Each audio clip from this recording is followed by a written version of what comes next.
Hey, what's up guys, welcome to this player review with me, your boy FIFA 1 HD, where we'll be taking a look at the 89 rated FUT Birthday Virgil van Dijk, which comes as a striker.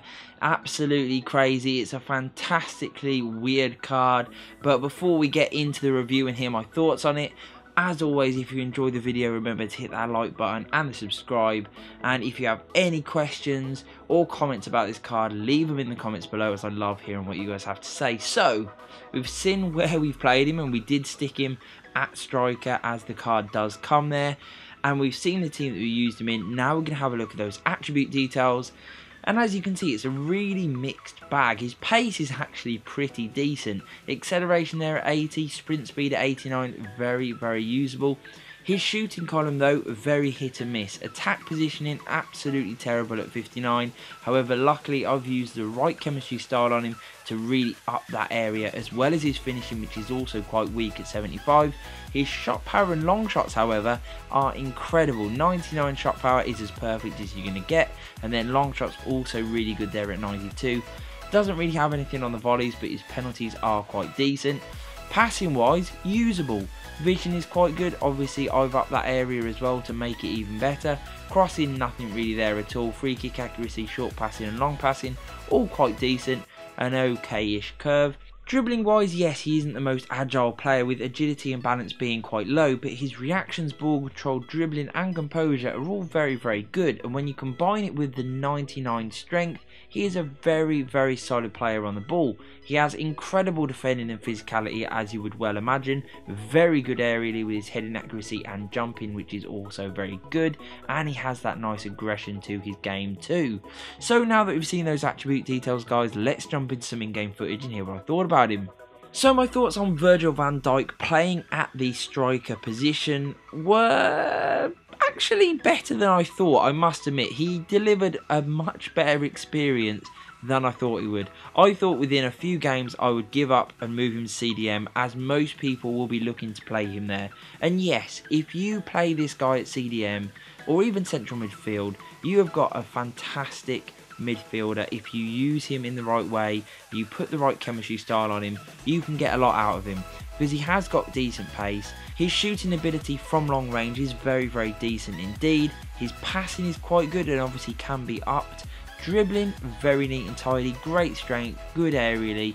He is a solid player with incredible tackling and aggression, which I absolutely love. So at the CDM role, with that pace, with the defensive prowess that he is perfect. Very tall, great in the air, will win you tons of balls and really protect that back four like no one else could. But you do have the ability to play this guy further up the field, and the question is, should you? Well, actually in front of goal, obviously helped massively by the fact that I used the right chemistry style on him to really up the areas where he was weakest. He was decent. As you will see with the goals, I actually didn't have to work too hard for him to score some really nice finishes. These goals I would have been pretty pleased with on any striker, regardless of how much I paid. He is an expensive card. I picked him up for around the 600k mark. I do think it will probably fall to around the sort of 400, 450k mark eventually, but he is an expensive player, one that will be highly sought after because of that position change. Most people will use him at CDM, as I mentioned, or central midfield. If you do want him as a striker, as a centre attacking mid, he is a bit of a novelty.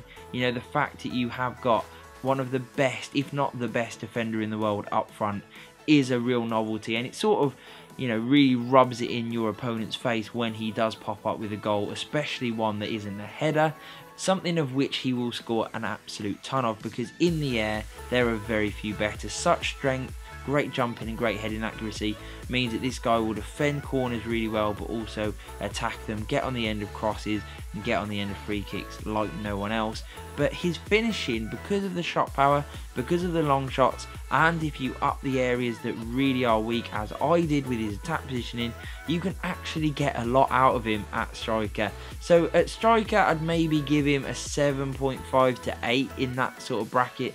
At CDM, where most will play this card and most will want this card, I think he's an absolute solid 9.2. He is fantastic, very, very good. There are very few weaknesses when you play him in that position. He's exceptional. He's a little bit expensive, could get a few better areas, but you really are clutching at straws in that position. So my opinions, if you want him for CDM and you've got the money to buy him, wow, what a player you are going to get. If you want him at striker, it is more of a novelty. There are tons of better value players out there that you could buy that would do as good, if not a million times better than this card, because they'd have better attack positioning, their close range one-on-one finishing would be better, and overall their game would be more suited to that role. But this guy definitely delivers in that striker role. He was very fun for me to use. I had an absolute blast using him, and if you do just want to keep him for a few games, have a bit of a laugh with him up front, then he's definitely got that ability too, before you then maybe move him back into the CDM role. I hope you enjoyed the review. If you did, guys, please hit that like button, hit the subscribe, and peace.